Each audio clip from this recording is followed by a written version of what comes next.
عشق واقعی یعنی عشق بدون قید و شرط. بدون قید و شرط. بدون قید و شرط.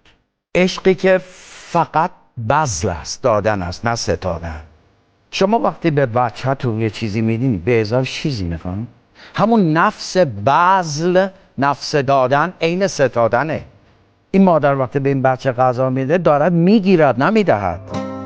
تو اگر مستحیل شدی در معشوق عاشقی، اگر خودی نداشتی، عاشق بی خود است، تو خودتو اون تو میبینی.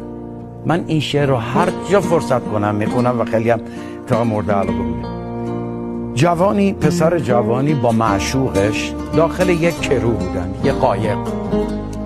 یا چنین خواندم که در دریای اعظم به گردابی در افتادند با هم.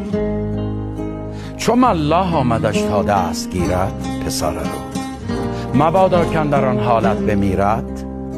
همی گفت از میان موج و تشویر، مرا بگذار دست یار من گیر. دلارامی که داری دل در او بند، دگر چشم از همه عالم فرو بند. اگر مجنون لیلی زنده گشتی، حدیث عشق از این دفتر نوشتی.